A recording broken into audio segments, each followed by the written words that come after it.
Hello. Hello. This is crazy because look at how worn the carpet has already got. This carpet was in perfect shape yesterday, and people have been just jamming on it. It's getting all frilled, and I'm not going to do anything but hurt that a little bit more because I talk a lot, and I move when I talk because I'm massively ADD, and I think that helped me a little bit in my career. I'd like to talk to you guys about that. Also, you can see how fast the world changes. The title of my speech has actually changed since this morning when I gave them the title of my speech. So I'm sorry about that. Find your inner scientist. I consider myself to work in a laboratory. I work in a big, beautiful, wonderful, largest, most exciting laboratory that's ever existed on the planet, with more discoveries than the human mind could have conceived of. And that laboratory is called the internet. Think of all of the great success stories. I don't want to brag, but my laboratory has had so many success stories, you guys will not be able to believe, like, your eyes. Watch the success stories my lab has had. It's Friday, gotta get down on Friday. Everybody's looking forward Who's seen this? Who's seen this video? Look at all those hands. Look at that.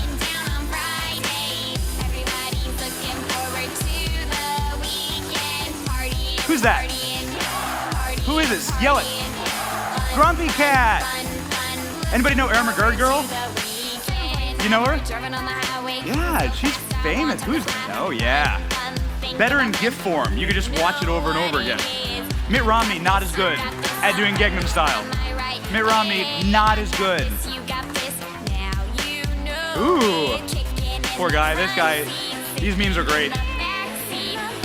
Condescending Wonka? Anyone? Anybody seen this one? Yeah? Who's made one of these themselves? Have you ever gone on Condescending Wonka and like made your own? Yeah, okay, awesome. Look at this poor girl. This is the start of her modeling shoot. This was her first day modeling. Yes, our favorite, Nyan Cat. Okay, we're done with that. Sorry if that ruined your day, and I was like, all of that, I was expecting most of the crowd to leave at that point, like, 'cause that's too much internet for one person to handle. But I love that laboratory. But I love a laboratory because I consider myself a scientist, and that's because I was a scientist for most of my life. When I went to the University of Iowa, I got an organic chemistry degree. And that's what I didn't go to J school, sorry. I didn't go to writing classes, and I didn't take a single poli-sci class, but I'm now a political reporter for BuzzFeed. So how do you make these kind of leaps? This is me in my laboratory in Germany where I worked for 2 years, doing organochemistry compounds that Lord knows what they do now. Lord knows if they were ever useful, but that's what you did as a scientist. This is me. I was so proud because the challenge was to make a distillation that was the colors of your country's flag. And the Germans could make them really easily because it's just 3 colors in a block. But I ended up making an American flag one by coloring it in marker. That's just white solution on the inside. But I also loved politics. This is me. The cops will come for me soon. This is me breaking onto the roof of the Iowa State Capitol when I was a student here. We found the key and we used it. I loved politics. I loved it. And I loved writing. All the things that I do today, I liked them a lot. But I decided that maybe I was going to take this chemistry path because this was something that I thought would have a fulfilling career for me at the time.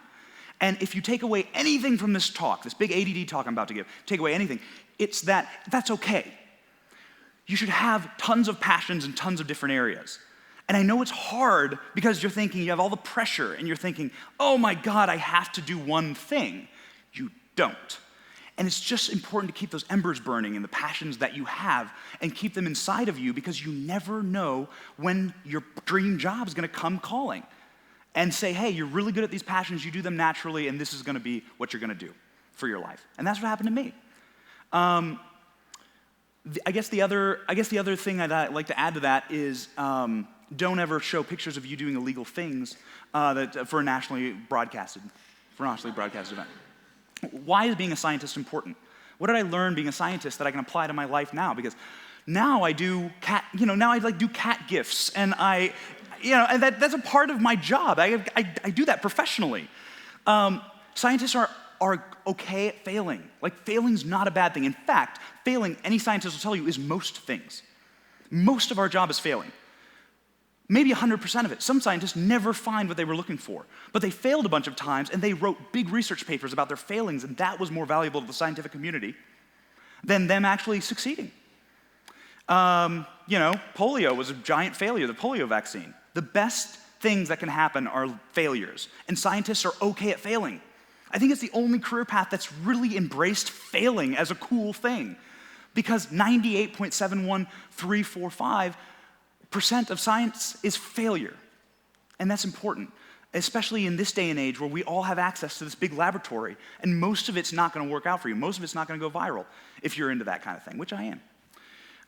Science is about asking the right questions. We'll get into that a little bit later, but most importantly, the world is waiting for discovery. We're a really connected world that moves really fast, and discovery is really important, and it happens so quickly, discovery. And you can be a part of that, and scientists, they are a part of that. This is Doc Brown. He discovered time travel. That's all I have on Doc Brown. Okay, so this is a lab proposal, right? Who does science here? Anybody? Anybody take science classes? You've seen this, right? What do you do? Before you do an experiment, your professor is gonna ask you these questions. Before he gives you the go-ahead to go waste all of his chemicals and blow the place up, he's gonna ask you these questions. These are really important questions that I still ask myself every morning that I wake up, because this scientific method, this lab proposal, is something that you should do when you have a career. Most importantly, though, your question, what am I doing today? What have I set out to accomplish today? I love that it's at the top, because that means your professor can throw it in the garbage if it's a bad question. That's the most important thing. What am I doing today?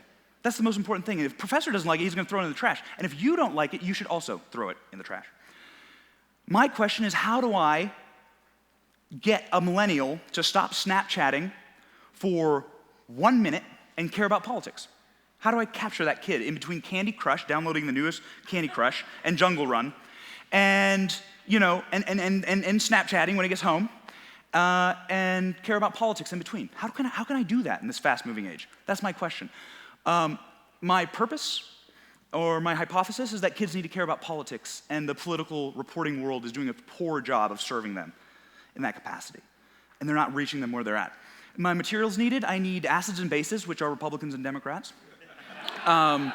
And I need Washington, D.C. My catalyst will be a national political event that brings them all together and makes them fight, which is what just a chemical reaction is. And then my result, who knows? But I'm gonna be there to try to record all that. And my methods is trying everything you want. So essentially what I try to do here is I try to take the old political game, old crusty game. Who is that guy? Anybody know who that is? Anybody? Yes? Good man. John Quincy Adams was the first president to ever have his photograph taken. So, now they still take presidents' photographs, they take a lot of them, but politics hasn't changed. Like, the world of John Quincy Adams and politics hasn't changed much since then. I'm trying to take that world and apply twerking. How can we do it? Let's go. This is the way things work, right? Advertisers, Capitol Records, Madison Avenue, they told us what was popular and what was important, all right? That's the way the world used to be. The internet came along, my laboratory came along, and now it's this, right? They don't know what they're doing anymore, Madison Avenue, Capitol Records. They're at a loss, because what goes viral is Grumpy Cat and that Friday song. Do you think any of them would have ever produced the Friday song 10 years ago? You come and you're like, I have this wretched song by this horrible singer. No, but it has 50 million hits on YouTube. You know, the world liked it, and that's because of this. So that's you. That's a kid Snapchatting. This is your mom liking your Facebook status, moms like your Facebook status, right? That's what you do. I'm at the park, first like, your mother. And that's me, and that's me trying to be a part of this mix and trying to get in, not from the Capitol Records point of view, but just to make a conversation with everyone. That's what I try to do in my reporting. And the rest of those dots are the NSA listening to all of us. So, viral politics. First lesson, never forget who your audience is. So, I don't forget who I'm talking to.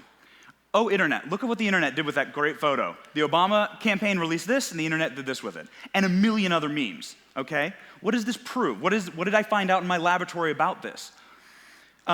This is one of my first times I had not drank anything at all with my friends on a Friday night whatsoever in my own house. And we decided that some congresspeople look like Muppets, okay? And Muppets look a lot like congressmen. And so, over no beers and no whiskey, we put together this and we published it. We published it on a little blog, right? No one cared about this blog. It was a tiny little thing called Cloture Club. It's a little hill thing. We check it 2 days later. It has 150,000 hits. It had been covered by ABC News. It had been picked up by the Washington Post. And most importantly, and most wonderfully, people have made their own Muppets of Congress. They said, oh my gosh, my congressperson looks like a Muppet too. So we're going to do this, and we're going to make our own. Sorry, I'm yelling. I just get excited about these things because this is so new in my laboratory. This is the most newest, funnest thing in my laboratory is that they can interact with me. It's no longer that one-directional thing. I live in this big high loft in New York, and I'm going to talk to you, and you're going to like what I say. I'm going to make something that you can interact with and be a part of the conversation because we're all invited to this big laboratory. It's fun. It's free. It's the internet. So make things that people can interact with. Who's that? Who is it? It's Joe Biden, but it's a very special version of Joe Biden. It's Onion Joe Biden. Onion Joe Biden is the Joe Biden that exists in our dreams. In our happy places, this is the Joe Biden waxing his Trans Am outside of the White House. Why is Onion Joe Biden important? None of these photos are real, by the way. Onion Joe Biden's important because this guy has a personality and that's endearing. I don't care where you come from politically. Joe Biden's an endearing personality. And that's why you're able to laugh at these things because deep down he's kind of like this. That's not photoshopped. That's real Joe Biden really coming up behind a toothless biker girl, really on a campaign trail. That's exactly what he did. That's a real photo. And so that proves something that's very interesting about politics on the other end of things for my career is that, there we go. Had a few extra clicks in there, sorry about that. Is that this is Chuck Grassley, this is your senator. I picked this tweet for a reason. He assumed a deer dead. And he told Twitter that he assumed deer dead when he hit his Twitter, when he hit a deer with his car. Look at how popular that was. 2,300 retweets. That's awesome for an 80-year-old senator, right? And it's also turning the political world upside down. Let me tell you, there are people that are having aneurysms in their offices in Capitol Hill because they're the controlled world that we used to live in, where they controlled the candidate, right? They controlled the office holder and told him what to do, and they took that image and they honed it and made it real pretty. That's gone now. The laboratory screwed it all up. And now Chuck Grassley can sit there and be like, well, I hit a deer, and I've decided that it's dead. And I hit it, and that assumed you're dead. Because I don't have enough characters. That's awesome, and that's valuable. That's valuable. So the third lesson, there's 4 lessons. The third lesson is the political world has never been more accessible to us. These people are at our fingertips. You can reach out and touch them. You don't want to some of the times, just CC Anthony Weiner. But you can actually interact with these politicians, and the best part, they're interacting with you. Now, why am I going after millennials? This is my own personal little thing. Look at this little bugger. I don't like him. I don't like him at all. Justin Bieber, I think he's annoying, right? But you know what? He represents something. He represents 82 million people in the world that are qualified as millennials. What does that mean if you're a millennial? That means you were born between 82 and 2000. And technology, this thing, right, is the most important thing in your life. Anybody watch Breaking Bad? Breaking Bad, anyone see the finale? Jesse Pinkman in his little cage? If Jesse Pinkman had a smartphone, he'd be fine in his little cage. He'd be okay. Because you're connected to the world through this thing. And this generation is defined by it. They're defined by that, and they speak in a very different way than the world used to be spoken to. So reporters are having to change, and they're having to catch these kids because that's 82 million people. That's the future. That's your audience of the future. They're also going to elect the next White House, and they're going to control the economy. So you have to meet them where they're at. That's what's coming down the pike. So you have to catch them between Snapchatting and Hulu Plus. And that's what I try to do.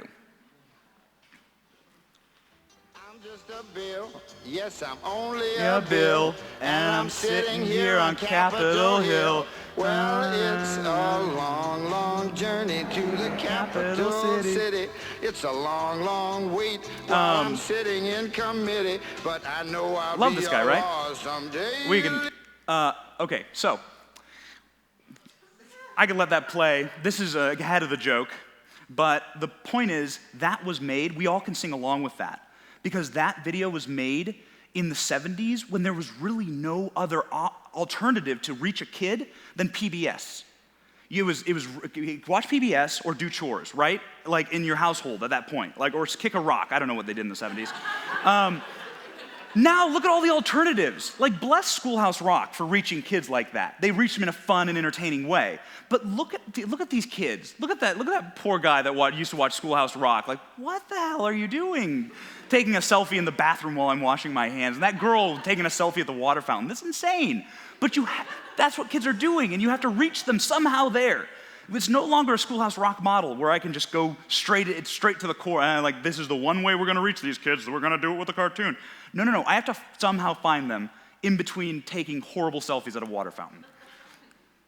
So a terrible event occurred. It was called Syria. The Syrian event happened. It made a huge deal on the international stage, and it was a big problem. And a lot of kids, all they heard was Syria, Syria, Syria. They don't have the time to read the 5,000 word white paper that was produced by the Washington Post. They don't have the time, nor do they have the interest. But they do kind of want to be connected because they're part of that millennial generation that you need the knowledge in your head. You need to know about what's going on in world events. You have no excuse anymore to not know because it's with you forever. So we went into our laboratory and we said at BuzzFeed, how do we explain the Syria problem to them in the way that they would understand? And I said, well, the world leaders are acting like drama queens, so let's make them drama queens. We went to the hills, and we said, this is going to be Barack Obama, that's going to be John Kerry, this is going to be Bashir al-Assad, and that's going to be Vladimir Putin. And we told them that story. Look it up if you want to actually know how it went. But it made almost 1 million views. They loved it. These people loved it. They were so appreciative that we told the story in a way that they knew about and the way that was native to their own tongues. And they'll thank you for it. That's the most redeeming part about this job, is that you get all these tweets, like, this is more helpful than my lectures. Okay, now I understand. Thank you for knowing what I needed before I did, BuzzFeed. If you're confused about the situation in Syria, you could just go on and on and on. They're all thank you tweets. So the final bit is bring that political world to the audience, right? So these are the things that I've learned in my little laboratory. Bring this political world to your audience, and they'll thank you for it. They'll love you for it. Because no one else is doing it, and it's kind of hard, and it's new, like all scientific research, but in the end, if you get it right, you get it right. So does it twerk? Can we get Miley on John Quincy Adams? I don't know, but we're going to try. Thank you very much.